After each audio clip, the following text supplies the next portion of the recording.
death is a second away. People die every 5 minutes from a fentanyl overdose in America. There's 200 a day. It's a plane crash every day that's happening, and we're not doing anything about it, right? And so that's why we're here. The old way is out. The game's changed, the drugs changed, intervention has changed, and treatment's got to change. This episode of Die Sober discusses sensitive topics that may be triggering to some viewers. If you are experiencing an emergency and need help, please call 911 or contact the National Suicide Hotline at 988. For non-emergency assistance, please use us as a resource. Visit us at thefirmaddictionconsulting.com, or for more information, call us 615-210-6703. Welcome back, everybody, to the Die Sober podcast. Today, Zach and I are joined by Braunwyn Windham. Hello there. Thank you for coming on with us. Of course. I love that we're all local. I love it. You know, you and I have gotten to have lunch recently. I know. And that's a trend I really like. The lunch trend, so we don't have to be out late. Yeah, lunch. So we're home by 1:30 p.m., right? So you guys may know Braunwyn from her time on The Real Housewives of Orange County. Right. But I met you just at a dinner, and you introduced yourself and you said, "Hey, I'm Braunwyn and I'm a nightmare." And I was like, this woman is going to be my friend. What I actually said was, Google me, I'm a nightmare. Google me, I'm a nightmare. And now that's on my Instagram as my bio, because it was just so true. Well, at least we're honest and upfront. Yeah. Right? I put it all out there. I mean, that's the way we all are. This is what you're getting. I don't want to confuse you. This is who I am. Love me or leave me. Right. I appreciate it. Yeah. And then especially too, like once me and you actually got to talking, and like, because we met differently than y'all did, but yeah, just like mostly through like text messages, social media and stuff like that. But like, as we got to talking, I was like, all right, like this girl is rad. Like this is my kind of people right here. So I'm super excited that you're here today. This is going to be fun. I'm so glad I finally get to hang out with you guys and do all this. When I found out you both lived here, because we have a mutual friend, Amanda, I was so excited. I'm like, awesome. I'm glad there's just more good, core, sober people here. Mm-hmm. And the Nashville sober community is pretty wild. Yeah. There's a lot of really cool people. Yes. To get with and cut up with and have a lot of fun. Like, I know we're allergic to like nighttime fun, but there's a lot of really cool people to get to know. You know? I think by the time you end up in Nashville, you have lived hard and lived fast, and you're like, you're a good time, and now you're like, I can't do this anymore. Dude, by the time you get to Nashville, like for recovery, and you go down Broadway, you just like look at everyone on Broadway where you're like, this is amateur. I've done 10x this every single night. Like I'm not missing anything down here. But so from the time that we got to sit down and have lunch, I remember you ran me through your decision to move to Nashville. Yeah. Right. You'd gotten to a point in California where we're like, hey man, I got to do something different. Well, after the show, because I've always been that person that overshares. I have no filter. Everything comes out. And I was living in this small town in California, and I was having panic attacks trying to go to the grocery store because everyone knew my story. I had just come out. I'd gotten sober, and a lot of people didn't believe either of those things were true. They thought that I was making it up for the show. And they would say horrible things to me, you know, as I'm getting gas or buying food, sometimes with my kids. Mm-hmm. So it got to the point where I didn't even want to leave my house anymore. And I said, you know what, I need to change. I was getting divorced. Mm-hmm. I wanted to go somewhere with like a little bit more affordable, but great family, kids, places. And a friend of mine, Jason Waller, who's also sober, I don't know if you guys know him, he had just moved here. Our kids had been in school together in California. And he's like, you know what, come check this place out. I think you're going to love it. And I fell in love the minute we got to Franklin, which is a town right near Nashville. I was like, this is it. This is where I want to raise my kids. So instant decision. Instant. Most of my decisions are instant. I don't think anything through. I trust my gut. And I know that sounds crazy, but it always, if I just go with the universe and I trust that inner voice, it never leads me astray. So you're living in Franklin now for what, 2 years? It's about a year and a half now. Year and a half? We're building a house out near the vineyard. We're putting down roots. This is like our forever place. We'll be here till my youngest graduates. That's amazing. Yeah. So, but when Waller was selling you on coming to Nashville, did he mention winter coming from Southern California, or did he just kind of gloss over that? I don't think he mentioned winter. He did mention summer and the bugs. Because I think that was more of a thing for me, was I've heard of the bugs in the South. But winter here is not that bad. I mean, we had that beautiful snow, and that was it. It's not like Minnesota. No, You know? it's Like- short. I mean, it can be intense, but I it's had to wear a coat short-lived. for like 2 months. Like, Yeah. it was fine. It's not that big of a No. deal. The winters are fine. It's And- it's the summer times that get brutal. And during the summer we travel, so bye.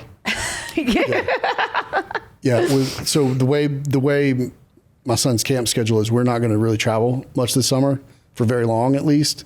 And so I'm stuck with the bugs. I'm stuck with the humidity. A few more years you can do sleepaway camp. Yeah. Where they go for like a whole month or two, and my kids love it. So it's like, have a great time in your canoe. So prior to leaving the Southern California area, you had gotten sober. Yes. Right. So I got sober January 30th, 2020. Okay. And we started filming. It was February 12th was our first day of filming. So I was 12 days sober when we started filming, 12, 13 days. Okay. And I at first didn't let anyone know. I didn't want my producer to know. I didn't want my cast members to know. And then I kind of had this moment of, what am I really doing? So I called Captain Sandy. She's on a show called Below Deck, and she's at that time had been sober for over 30 years. And I said to her, I need help. I need guidance. I'm not sure how to do this. Like, I'm 1 week sober. Mm-hmm. I'm about to start filming because half of the last season I just filmed, I don't remember. I watched it back and I was like, I did that. You don't say. Oh, okay. That's neat. And she said something to me that kind of changed the whole trajectory of my sobriety, which was, you had no problem being drunk on camera. Why are you having a hard time getting sober? Because then you'll be accountable. And that's what you're really afraid of. And I'm like, you're right. If I say I'm an alcoholic on camera, then I have to stay sober, or at least that's what I was thinking at the time. Right. And she's like, if you want to save your life, admit it. And so that first episode ended with me saying, my name is Braunwyn and I'm alcoholic. And that was 4.5 years ago. It's amazing. It really was. It really was a beautiful moment. So what, you know, we all have stories to go back and, you know, that start with, I did this and then I did this and I did this, right? And we get to the part where it's just no longer tenable. Like you're saying, Right. I've got to do something to save my own life because nobody else is going to save it for me. My rock bottom was, I was at the W Hotel in South Beach. And That's a good rock bottom. You're starting off with a really sweet rock bottom. Yeah, it was a nice one. I was there for a 60th birthday, and I had sworn when I had kids I would never do coke again. And there I am, and the host of the party was, you know, so considerate and decided that everyone should have whatever they wanted. And so I'm on a 3-day bender. I'm drinking copious amounts of tequila. I mean, bottles every 15 minutes. At this point, my body would start shaking if I went more than a little while without it. And then I did drugs. And that was my moment of, you have 7 kids. What are you doing? And I went to my then husband. It was like 4 a.m. And I just said, I need help. I need help. I can't live like this anymore. And he physically sat on me because I was shaking so bad going through withdrawal. I now know that was dumb. You know, with the amount I was drinking, I should never have detoxed on my own. But that was my 20-year wedding anniversary, and the last day I had a drink. Wow. Pretty damn cool. Yeah, yeah. So that's day one of sobriety. That was my day one of sobriety, Okay. and we started filming 12 days later. So 12 days later, you've got cameras around you. And what season was this for you? This was my second season. I think it was season 15 of the show. Don't quote me on that though. But the second for you, so you knew what the filming schedule was going to be like. You knew Yes. what kind of access they had to you. I did. And I'd let my producer know the truth. I'm an alcoholic. And I don't think anyone was surprised. I mean, they had seen my behavior the year before. You know, they were like, yeah, honey, we know. I was literally They're usually not very at a wellness surprised. retreat the year before. And I was walking around with a bottle, not even a mixed drink, a bottle of tequila in my bag. So I don't think anyone was very surprised. And they're like, yeah, we know. But a lot of the people in the cast were supportive. No, they weren't. That's a lie. The crew was supportive. The cast was not at all. But there were some people in recovery on the crew that were really, really amazing. Okay. So you had some allies, like in this toughest season of life. I did. I had one in particular. I call him, my Sherpa. because he was the one that got me. I told you the story, but he was the one that got me to my first meeting. I was 30 days sober. I was throwing a fit. I tried to leave filming because everyone was drinking tequila. I'm crying. I'm not okay. At one point I hid behind trash cans. Like, if you don't get back in there and film, you're fired. And here I am trying to be sober, surrounded by tequila, people saying I'm lying. And I was like, screw this. I'm going to an AA meeting, planning on drinking. I went home. I threw off the mic. I took my clothes off, thinking they'd stop filming me. None of that works. I'm sorry now for everyone that had to see that. But I said, okay, I'm going to a meeting, totally intent on going to have a drink. And he got in the car with me. And I was like, what the hell? You can't do this. You can't film an AA meeting. He's like, you're right. But what I can do is film you on the way there and on the way back. And when we got to the meeting, they asked if I wanted to come in. And I said, yeah. And it turns out they were also in recovery. And that saved my life. And that got me to my first AA meeting. And I often say, I've never felt more at home than I did at that meeting. You know, I earned that chair. I earned my right to be there. Right. And it was something I'll never look back on with regret. Like, it was a crazy path that got me into sobriety, but it was the one I needed. It's pretty unique too from my chair for you to say, I'm 30 days in and I haven't been to a meeting. Yeah. Right. And to throw in the difficulty, you've got crazy demands of a production schedule and full access. So you're really backed up into a big corner, right? I don't think people understand. I mean, every show is different, but the show that I was on, how much they facilitate bad behavior. Whatever you want is given to you. You know, you like vodka, you like tequila, it's there, and no one judges you. And when you're filming, you're kind of in a bubble. Mm-hmm. So you're safe. You know, you're going to get home okay. You know, whatever kind of behavior you're doing is, if anything, applauded. Being a hot mess is applauded on the Housewives show. People that have their act together don't make good housewives, you know? Right. And to be in that environment while I'm trying to get sober, I had a pretty big ego when I was on the show. I definitely had an inflated sense of self. Mm-hmm. So I didn't want to go to a meeting because I'm like, oh, I don't belong there. I'm better than this. Right. And all it took was 10 minutes in that room. It's like, no, I'm exactly like everyone else here. Mm-hmm. These are my people. Well, it's interesting that you say, it's interesting to hear you say, I can't go to a meeting because I'm on this show and people might know who I am. But for everybody else that ends up in a 12-step meeting, we just pick another reason why we can't go and why we're different. Yeah. You know, you just had a pretty unique one. I think everyone that I have met that has gotten sober as an alcoholic, we all think we're special. Mm-hmm. We all think we're better than other drunks. Because to be able to live a life that's that chaotic, you have to be smart to pull it off for as long as most of us did. Yeah. Like, dumb people can't be good alcoholics. You got to be really smart to keep your shit together for that long. And with relational skills too. Like, we got a lot of fires to put out because we're always pissing people off and hurting feelings. The manipulation of everyone around us, the convincing everyone we're okay. I mean, we are probably some of the most intelligent people you've ever met. And so I think a lot of us are like, oh, I'm better than this. And then you get there, you're like, oh, yeah, okay. This is home. And it's so cool to when you have that feeling, oh, I'm at home. This 12-step community really fits, right? Or I really identified with almost everything that I heard today. Yeah. This must be a fit for me.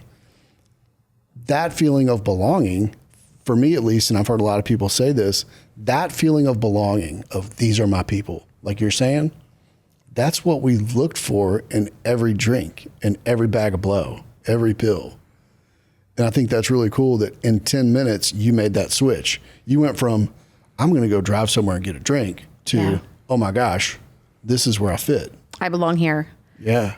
And it was such a relief, I think, too, to not have to manage it on my own, to admit that I needed help and to understand that I had a community to back me up there. Mm-hmm. If you haven't been to an AA meeting, it's the most supportive people ever. Mm-hmm. And I think a lot of times you're scared to go to that first one. It can be a bit overwhelming, but it's like, just keep coming back. There's so many cliche phrases that we all say, but they're all true. And they're rooted in such truth. Keep coming back. I used to call them the old people specials on the wall. Keep coming back. Works if you work it. One day at a time. Progress, not perfection. Just for today. But like today, early on for me, today became my jam. Like just for today. Just for today. That's still one that I use. Like every day, I have to say. I don't know, but how often do you say the serenity prayer? Like I have to say it in line at the grocery store, in traffic, like. The third step prayer is my go-to. Okay. Honestly, the only time I say it is at AA meetings. Oh, really? And I'm gonna shoot you straight. And this is, people aren't gonna like me saying this, but that's because I feel like it is the definition of playing God wrapped up in a prayer. Oh, it's beautiful. God, grant me this, do this for me, do this for me. It's like, man. I just say it so I don't like lose my temper with my children, and it really, really works. That's fact. I can relate to that, especially the 6-year-old man. He's been on one. But, one of the things I wanted to ask you too is, and I don't want to go too far backwards, but, just as we're talking about going to your first meeting and like saying like, these are my people, I'm an alcoholic. You mentioned at the end of that episode, saying it on camera, right? Mm-hmm. So like my question is in that moment on camera, actually filming, saying, looking in a camera, I'm an alcoholic. Walk me through that experience. Cause like, did you feel like, was it like this, or was it like oh shit, now there's pressure. I said it, I can't take it back. Both. You know what I mean? It was all of it. So we were filming during the pandemic. So I was filming alone in my garage. The crew had come in, they'd set everything up. They leave, we wait like an hour, and then I went in. So I'm alone in my garage with this kind of setup, mm-hmm. and they're asking me questions from a Zoom. But basically I'm alone in my garage. And I knew once I said those words, I knew a few things. I knew that now I was going to be held accountable on a level that I never had been before, because this was my third time getting sober. I knew that I was going to help people. I knew people were going to see that, and it was going to resonate with the people that needed to hear it. And I knew it was going to be my saving grace, because I needed that accountability. I was always looking for a way to drink. I've tried every way. I'm sure you guys have too. After 5, only beer, only on like whatever. I've tried everything, and I couldn't stay sober. And I knew that this was my last chance, because I was drinking the amount that would kill you. And I knew it was my best chance. That's pretty incredible. Yeah. It was I still get emotional thinking about that. Mm. I'd love to know, like, first take, what has sobriety done for you from day one, like until now? We got 4.5 years, but unfiltered. What has your sobriety done for you and done for your kids? It's given me Braunwyn back. I think I had created a persona of who I was. Not even think. I had created a persona of who I was. Braunwyn's the party girl. She's this. She's vapid. I acted dumb. I acted funny, and I didn't take life seriously, but none of those are who I actually am. I feel things deeply. I care so much about so many things. But drinking kind of let me just be a different version of myself so that I wouldn't get hurt.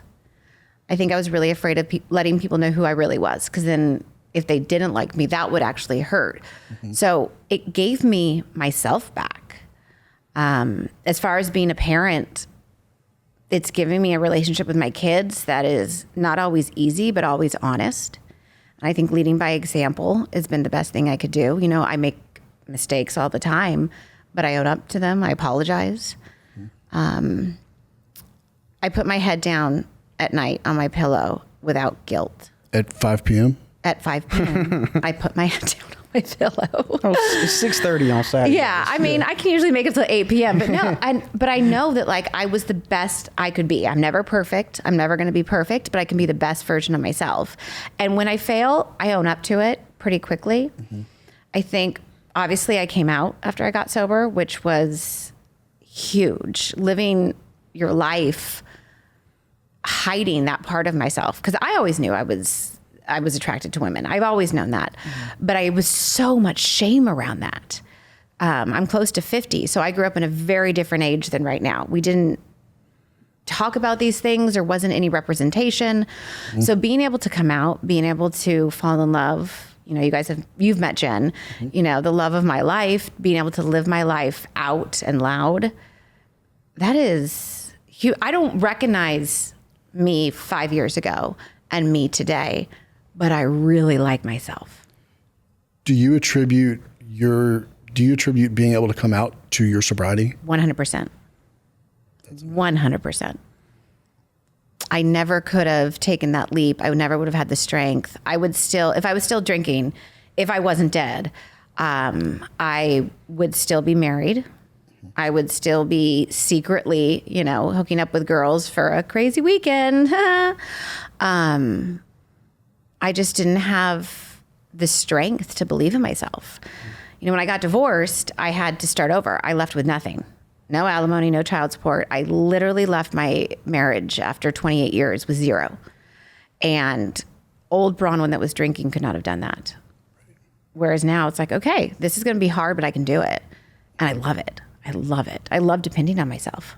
You've proven that you're to self that you're pretty dependable at this point, right? Yeah, I show up. I think we all got here early. Like, who would have thought the three of us, however long ago, would be somewhere not only on time but early. Right, and it's funny. We get into recovery, and we start because basically, if I tell you I'm going to be there at 12, that's my word I'm giving you. Right. And it's me showing up on time for you, and you showing up on time for me. It's a respect thing. It's a respect. Like, hey, I value your time. 5 years ago, I would have called in. I would have had an excuse of why I couldn't have made it.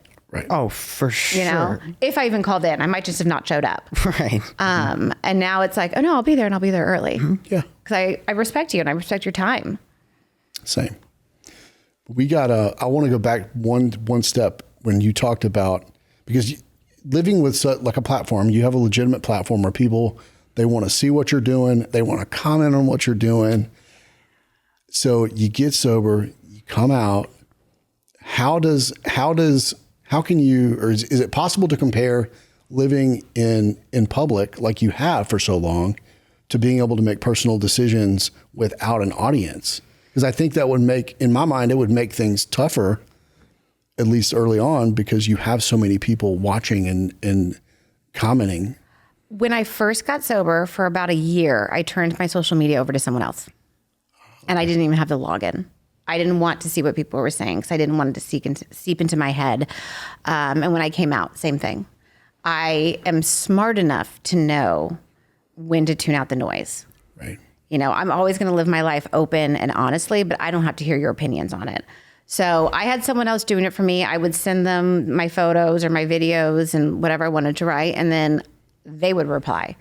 Now it's me again. Mm-hmm. I think now I understand it's noise and I don't let it affect me, but I had to get there. You don't get sober and get strong on the same day.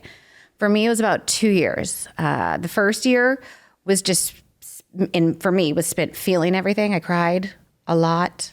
There was so much crying. The second year was when I sort of started being like, okay, this is what you need to work on. And it really took me that third year to start working on it.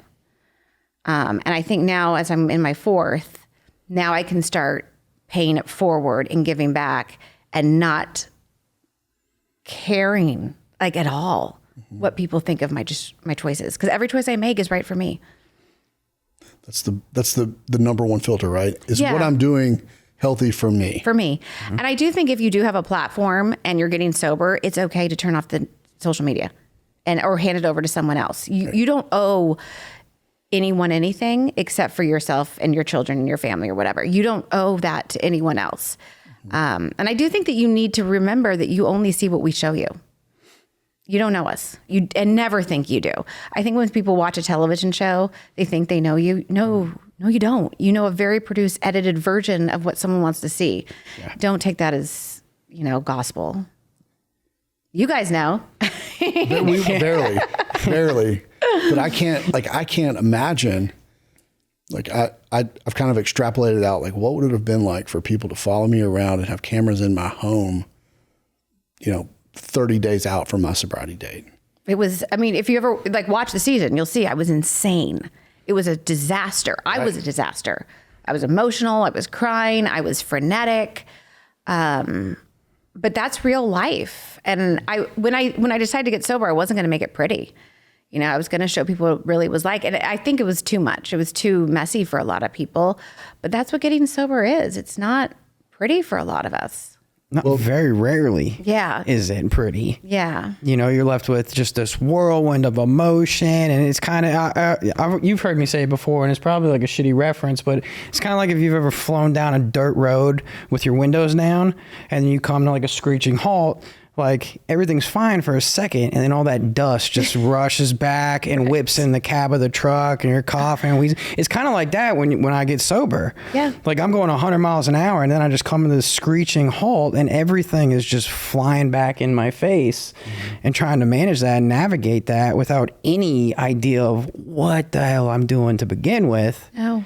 Of course, it's not gonna be clean. It's not gonna be sexy or anything in between. It's gonna be raw. It's gonna be unfiltered. It's gonna be dirty and a little bit gritty. You know. And it was gritty. You know, I admitted to things that I probably should have kept quiet. But on the flip side, that's just not who I am. Mm-hmm. I never wanted to make getting sober look any different than it was, because I don't care how much money you have. I don't care who you are.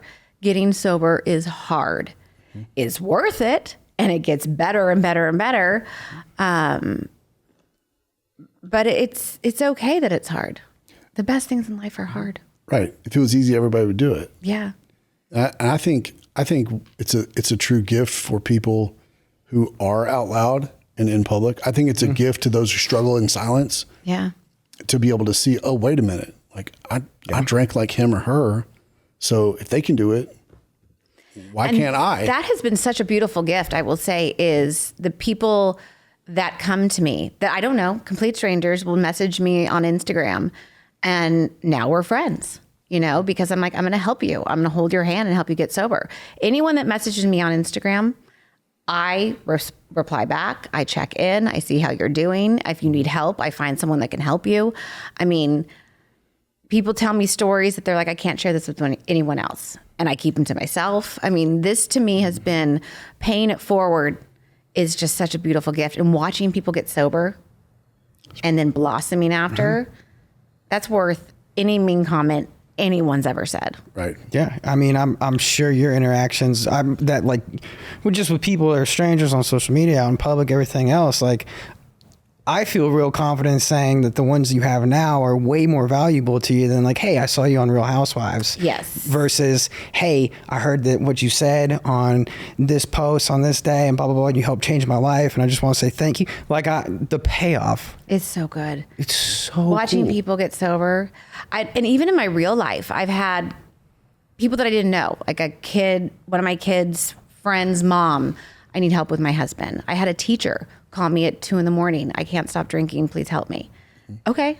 And we'll go the next day. And that is the fact that I can be that person for someone. When I had people like that in my life, I love that. Like, I love being that person for someone. Yeah. And it's so cool to see too, just like with you sitting here, because I could see like the emotion and like just well up in your eyes, just with the gratitude and the excitement. You guys, I'm sure this has happened to you too. When you get that phone call from someone who's drinking and wants to stop, you go with them to your first meeting, and then you watch them get their 1-year trip, and you just like, I get chills. Like you see their life changing, and you're like, I'm so glad I was there when you needed a phone call. I'm so glad I put all of my dirty laundry out there, because if it helps one person, and it helped me, but if it helps anyone else, then it's 100% worth it. And I think it's interesting now that you're sliding in from, person that just cares and gets messages, and you actually follow through, into actually coaching people that you can help. And I see that. I know. I saw the well up in the eyes about 5 seconds ago, and now I see this huge smile. When I got divorced, I had been a stay-at-home mom for 23 years. I didn't finish college, and I was like, what is your passion? What do you want to do? And our friend Amanda was actually the one that's like, dude, you can do this. You've been doing this. You just don't have the credentials behind you, but this is what you have been doing. Make this your career. And she has been amazing. She helped me. I did the certification course in Tennessee. She's been helping me. I've been shadowing her to learn how to feel more confident at all. But to find something that you love to do at 46 and that speaks to your soul is like, okay, I think finding your purpose, whatever it is, when you finally find it and the year goes, this is your journey. It's like, oh, this is why I went through all of that. Right. Okay, it makes sense. Okay. Sorry it took me so long, but that's okay. I get it now. But now, and it also references like all of the years of pain and struggle. That was emotional grad school. Yeah. Yeah. Right. I got my master's in being a hot mess, and now I can pay it forward. Holla, you know what I mean? So it's just like what you were saying, like that. It's always a hindsight thing with me, where it's usually a couple years later, and I'm like, oh shit, that's why that happened. Like I get it now. Right. And to your point, like when you find the thing that you're passionate about, the biggest thing I always get is like, you work too much. One, I like it. I don't give a shit. Shut up. Two, like I don't work. I don't do anything I'm not passionate about. I don't do good with work. I've been fired from every working job I've ever had in my life. I only do things that I'm passionate about. And to me, like that's one of the biggest gifts that recovery has actually given me, is that I only do things I'm passionate about. This is my purpose. Exactly. It's not my job. Exactly. Right. Mm-hmm. And when it's purpose, it's a lot easier to handle things that fall outside our preferred hours of operation, right? Like I said, I got a phone call at 2 a.m. I took it. Normally, if it was anyone else, if just calling to chat, I would not have picked up the phone. That's what I say all the time. Like, I don't work. Yeah. I don't work. When I ranched cattle, I was working. When I worked at the sawmill, I was working. When I was fighting wildfires, I was working. I don't work. I love this Yellowstone reference that you're throwing my way. Who's your favorite Yellowstone character? Jen Landon. Is that Pink Beth? hair. Is that Beth? No. Yeah. I'm not going to say why I like her the most because I don't know if she's ever said why I like her the most. Remember, I'm queer. I have a type. Come on. Got you. I like the hot one. Yeah. Okay. Yeah. Well, I love her too. I do think there's a lot of parallels between it was difficult for me and I think I'd love to be useful if this turns into a sticky thing for you. Like when I go from knowing person in recovery that can connect peers to resources, and then I make it my profession, there's just different hats that we put on. Or we go from not wearing a hat to now I've got this hat on. Yeah. So how do I make that transition to, hey, this is what I do for a living? On one hand, I'm happy to connect you to my 12-step community if Right. that's a fit for you. But then when I slide into, hey, this is actually work for me, it's just a different mindset. You know, and I think honesty and integrity guide the ship. But at some point we go from, yes, I am passionate about this occupation, but it is my occupation. It's your job. So, and there's a lot of responsibility that goes along with transitioning from peer-to-peer support to, hey, this is my occupation and this is what I do to feed my children. Yep. I think there's a lot of responsibility when anyone comes to you. For at least I feel it. Anyone that comes to me, I want them to succeed so bad. And I'm sure you guys have experienced the same thing when they just need help and then they fall back into it and you're like, oh, I wish I could save you. But we all know you can't get sober until you're ready yourself. Yeah. But that I will say has been hard for me. When people I love go back out and it's just like, you were so close. Yeah. And I think when we do have friends or clients, right? And our clients definitely become friendly, if not like friends, it's a boundary to hold, but you just want to, my tact is always somebody's having a hard time. I like to ask questions that lead them to where I think the answer lies, What's your favorite question to ask someone? How's that working out for you? Let's cut let's cut the bullshit straight out. How's that working for you? How's that working for you, out man? for you? Yeah. My favorite when challenging someone's current belief system is always, is it possible? Yeah. Fill in the blank. Okay. Or would you believe, right? Like, would you ever believe, or would you tell your best friend to take the same actions that you did? No way. All right, cool.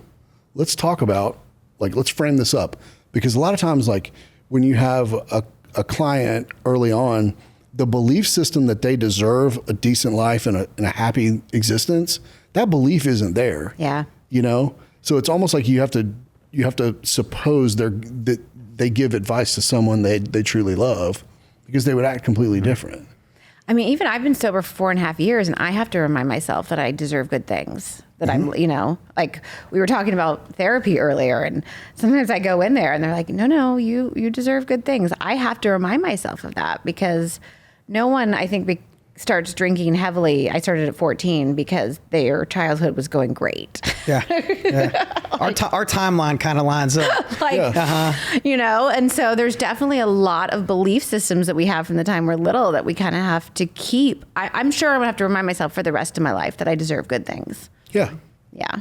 Yeah, that's a belief system that's like family of origin deep in all of us, right? Like, I deserve to have healthy relationships. I deserve to have people that I trust. I deserve to not walk around with my shoulders stuck to my ears out of anxiety. Yeah. And learning to go with the calm was hard for me. Like, sometimes I'd be like, I'm bored. And I'm like, wait, you're not bored. You're just not living in chaos. Right. And that actually was very hard for me, was to learn that, like, to be in a healthy relationship where there's no chaos and manic highs and lows, where it's just like, so this is what, like, normal relationships should be like. You're not bored. You're just Calm. not in crisis mode. You're at peace. Isn't it? I always found that funny because somebody asked me, I was probably like 2.5 years sober. And anyways, he's like, isn't it funny how, like, your mental is just so screwed up that you confuse peace and serenity with boredom? Yeah. And I was like, I was like, don't like you saying that, but right, but it's so true. You're right. We think we're bored. We're not bored. We're at peace. Yeah, I love that. That's how foreign it is to us when we first get sober. I know like those mornings waking up and then checking your phone. Like, okay, I have to do damage control. What did I do last night? What did I say? What did I text? Yeah. Where was I? Oh gosh. Where's my car? Oh my God. Towards the end, I was on damage control all the time. I would say things I don't even believe when I was drinking. I'm like, that's what a character for me. I don't even think that way. Then I got to send a text in the morning and say, hey man, how's your morning? Please be good. I was filming once and my producer showed up at the house the next day and I was like, oh yeah, last night was so great. You know, so glad everyone got along. And he looked at me, he's like, I'm sorry, what? I'm like, yeah, it was such a great night. There was no fighting. He's like, okay, so we're going to start this with you calling Tamara because he can't tell me what happened because they can't get involved. He's like, okay, so your first thing will be a phone call to Tamara. And then I called her. She's like, oh no, honey, that's not what happened. She's like, you don't remember what you did? I was like, oh. You get those little, like, didn't remember that part where you were yelling at everyone and, like, you know, crying in a Hawaiian shirt. Nope, don't remember that part. you know those, when you get those shreds, like, I wake up, I don't have any idea what I did. And then you get that first shred and then something else hazy kind of comes around it. And then you get another clue. Yeah. And then it's, oh shit. Yeah. I did it again. Yeah. Oh, I'm so glad I don't have to live like that now. Now the thing I wake up is like, oh, I forgot to put coffee in the coffee maker. Darn it. Like, I have to make my coffee this morning. Yeah. Life is good. And, Life is so It's good. funny how livid that makes me at myself when I do that. You do the coffee the night before. It's like, oh man. But if we were to like side by side compare life in chaos and drinking, using versus life today, like, I don't know about you guys, but my life using and drinking means I'm usually sleeping on something concrete or metal. I'm usually the guest of some facility or not. Run by the state or a county. I'm making collect calls on a really short cord phone. Honey buns are the money there.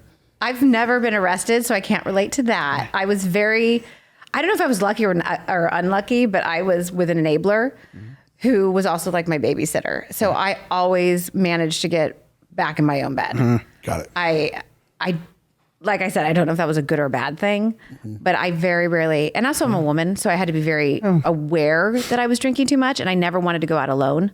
So I was always smart enough to have that in the back of my head. Like, okay, if you're going to go get hammered, you should probably bring your husband to babysit you. Got it. Solid. Although one time he couldn't come, and I did literally bring a babysitter with me to LA. I brought someone. This is how messed up my thinking was. Not don't drink. It was, I'm going to bring someone to keep an eye out on me that can drive me home and get me home safe. And I was hanging out with my friends. It was actually some other housewives from Dallas. And at the time we were laughing that I brought a babysitter, but I look back and I'm like, that's crazy. You were 40 years old and you brought a babysitter to lunch.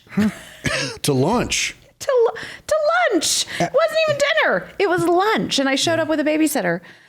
Some of my most genius ideas were my sickest ones. Yeah, like, that's insane, but also it's kind of funny. I never drank and drove. I've never done that. I was always either had a nanny drive me and an ex-husband drive me, or the one time it was my friend's assistants who volunteered to be my babysitter. Better safe than sorry. Yeah. So like I always had that, I would prepare beforehand. So I knew I was going to have a big drinking weekend. I'd make sure there was food in the fridge for the kids. I would like have new movie. I was always smart enough to like not have to leave the house or drive, because I never wanted to have to make a phone call from a short cord, and I wouldn't do well in prison. And you were talking in the beginning too. I would not do well in prison. I would not. No, probably well. not. I love you, but probably not. Like, I'm so sorry. Does this come in clean? No. Can I have another size? I don't like to share rooms with people, so I'd be like, can I get a private suite? It just, We still have weird habits, like never walking anywhere barefoot. Yeah, even in my own house. I got my house moccasins. Wait, why don't you walk anywhere barefoot? Just from it's just like a carryover behavior from like jails, prisons, and everything else. You can't walk barefoot because it's gross. Okay, well the next time you guys come to my house, bring your moccasins. We don't wear shoes in the house. Yeah, I'm always barefoot. I got my house moccasins. Okay. They're solid. Yeah. But I mean, you were talking in the beginning too about like how smart addicts and alcoholics, anyone with substance use disorder, actually is in order to survive. Yeah. And it's like at the same time, like look at the streamlining and efficiency you just described to be able to drink for a weekend. Oh yeah. And then you get sober. Like we don't, I mean, it's got to look a little different, but we don't necessarily lose like that same efficiency and ability to streamline things. And at the same time too, like when we get healthy and we learn how to leverage some of these behaviors and disciplines that we operated under very unhealthily previously, they kind of become a superpower at times. Sure. Oh, for sure. I think that we are all some of the best at reading people and reading behaviors and like understanding how to get what we want. I mean, I'm not proud of this, but I can get anyone to do whatever I need them to do. I don't use that power anymore for evil. Right. But when you're drinking, you learn how to manipulate people to get what you need. And a lot of times they don't even know you're doing it. And that ability to read people so effectively too, like that is in a lot of ways, some of it can be learned, but I think that's like an innate quality. For sure. But once again, like with professional ethics, what a superpower for somebody who's going to do recovery coaching or intervention. Like a lot of our effectiveness is based on our ability to read people and see what they need and see what's going to help them, because you have to use a different approach for different people. Exactly. Yeah. And a lot of times, you know, if we're able to have a client or even a struggling friend actualize what they need to do or want to do, like by us leading the questions, right? Like, how's that working out for you? And, you know, to throw a net over it, but to lead someone to realize that they don't like the outcomes they're getting and that maybe they should take a different course of action. You know, that's the meat of it when we start coaching people. Yeah. Like, you know, we can have all the one-liners and quick responses in the world. But But at the end of the day, if we can't help someone like look in the mirror and go, oh wait, I don't like what I'm getting back, you know, and then offer the map to a new mirror, you know, that I think is the magic when we really get to sit. And I love the term coach. Coach to me is a sacred, like my most favorite teachers growing up were coaches. I put them on a pedestal, you know? And so for us to sit here and say, yes, I coach families. Yes, I coach those struggling with substance use disorder. To me, that's as cool as doctor or astronaut. You know what I mean? Like, because we have the ability to get in front of someone's shame, their guilt, their bullshit, all the lies that they've been telling themselves, and while they continue to put themselves in pain and harm's way, we get to sit there with them and get real bare and vulnerable, you know, and lead them out of that. And that's hard in the beginning. A lot of the secrets that we carry, we think are so dirty, and we don't think anyone's going to understand. We don't want to share them. Right. And then once you start sharing those things and hearing other stories, you're like, okay, my shame isn't going to define me. Right. These are the things I did. I'm not going to do them again. Mm-hmm. We are not the list of things that we did. We were just sick people at one time. Yeah. We weren't bad people getting good. We were sick getting well. And I think that's a thing that some people still struggle with, that I found. A lot of people think, I still have people come up to me and say, can't you just have one drink? No. Not very well. No, I can't. If I could, I wouldn't be here. Because I've never understood people that could do that. Yeah. Even my wife is able to drink like a normal person, and I look at her have a drink at dinner, and I'm like, what is the point? Thank you. It still doesn't compute. Why are you going to spend understand. $25 and not get hammered on having 5 drinks? Like, Right. what is the point of one drink? Even from the time my first drink was at 14, and it was a 6-pack. Like, I've never had a drink. I don't want one. That's stupid. I want 10. Yeah, not once have I ever. And then I want to do drugs, and then I want to wake up in a foreign country. I don't know. Like but yeah, I still have people say to me, "What if you just had one drink?" And I'm like, I'm not wired that way. Yeah. And I did have a moment. I was in New York with my mom, and I ordered a mocktail, and they brought me a cocktail, and I took a sip of it, and I spit it out. But I just started crying because I was like, what if that one sip triggers that thing? And I don't know what that thing is. But if I have one drink, it's on. I cannot control it. And luckily it didn't happen, but I spent about a half an hour crying, waiting. Is it going to happen? Is it going to happen? Is that thing going to happen? The uncontrollable allergy. You know, just, am I going to get that urge? Is this it? Is it over? And that fear, you can't understand it unless you understand it, which is, if I have a drink, I can't not have 10.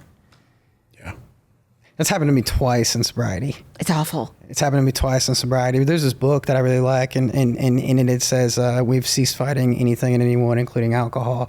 And it goes on to say, God will keep us safe and protected. You know, and I remember I did it, and it was both times. It was in rapid succession, too. I went to, my parents were in town, very similar thing. I ordered just a Diet Coke. She thought I meant a Diet Rum and Coke because everyone else was getting rum and Coke. And I took one sip, and I was like, that's not what I ordered. This tastes like suntan lotion. Right. And just said a quick prayer, moved on, and nothing. Nothing. And then it happened again about 2-3 weeks after that. And I was like, what the hell's going on? Same experience, same solution, same outcome. But it's happened twice. To know that you don't want it anymore, though? I have zero interest in it. Me too. You know, there's my wife is she's like yours. Like, she's just a regular normal drinker that I don't understand. But there's been alcohol in my fridge in some capacity at all times for probably the past 4 years. It's never a thought. I don't have provided like I continue doing the work. I was talking to someone about like a medicine I'm taking, and a lot of people don't have the urges to drink as much. And they said, and they asked me, do you not have that urge, being on this? And I was like, I haven't had that urge in so long. Mm-hmm. I don't look at people drinking now and go, oh, I wish I could do that. I look at them drinking and think, I'm so sorry you have to.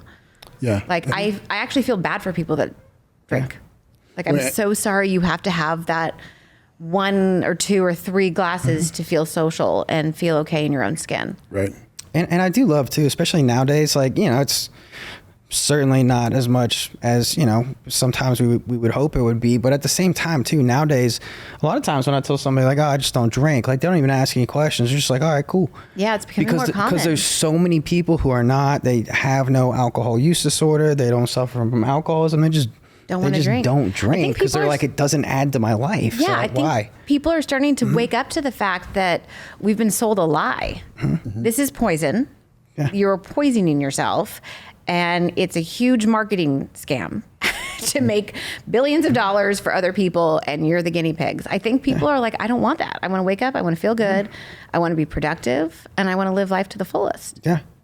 I will say this. I'm very grateful for alcohol, and I still have a great love for alcohol because it ultimately, through a lot of pain and suffering, gave me the life that I want. But at the same time, like, it doesn't mean I want to be drinking it. Right. It doesn't mean I'm trying to refund this life for my old life, because my old life and this one are two completely different. I never had a life. You know, we hear people sometimes in, you know, these different secret rooms and churchmen basements and things say like, you know, I want my old life back.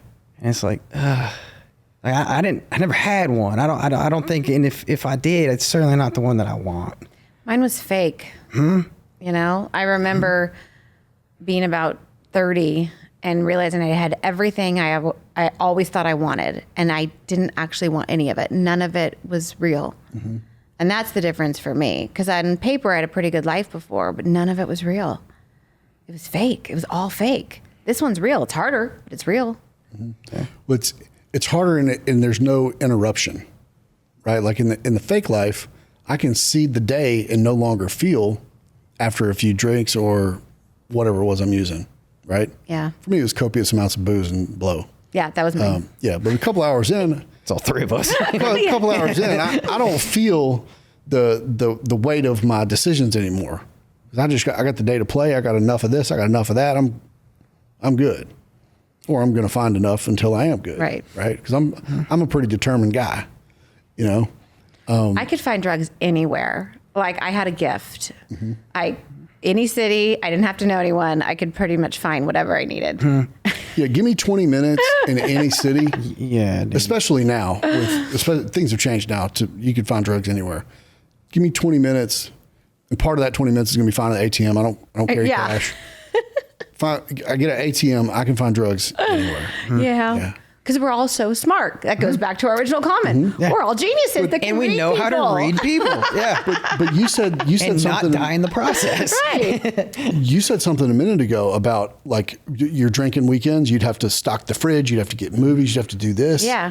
And so for me, it becomes a comparison. Like, what did I? And for me, it was I had to tell one story over here. I tell a story over here. I tell a story over here. But now we live in sobriety. We live lives in recovery. So we throw out all that work that we have to do to cover up our drinking and our using, and now we just get to wake up and go, let's see how cool today is. Yeah, what's going to happen? I don't have to, oh gosh. You don't have to plan. You don't have to you plan. can just roll with the day. I remember, this is sad, but my kids think I love Christmas movies. Because to the point where they make me one every Christmas, like, oh, mom loves Christmas movies, because December was so many parties. I was basically hungover the whole month. I don't like Christmas movies, but that was what I would do. Like, I don't like them. And they watch this, they're going to learn this now. But it was that was what I would do. I would go out, I'd be so hungover. I'd be like, oh, but let's be a family. We'll watch Christmas movies all day. No, I was just too hungover to do anything. I don't like Christmas movies. And they literally thought it was my favorite thing because I was in bed so much of December. How sad is that? Christmas, kids. Yeah. I was in bed. And it's sitting here now sober. We can't put time back on the clock, right? Like we can't go back and remix, but that just gives you more and more to go be the best parent that you can. I wouldn't even take it back though, because my older kids have learned so much from me, because I have adult children. I have 3 adult children and then 4 younger ones. And so my adult children have been through me with me through the 3 times I got sober. They've seen it all. They've seen the relapses. They've seen the highs and lows. They've seen they've seen it. And I'm glad they saw it because this is in my family. My dad died from this disease. I'm grateful that they got to see in real time what this looks like, the good and the bad, because I think that is a life lesson that they carry with them. And I know they all have interesting relationships now with alcohol. One doesn't drink at all because they're scared. Another drinks very responsibly. That she has a rule, I'm not going to drink if I'm sad.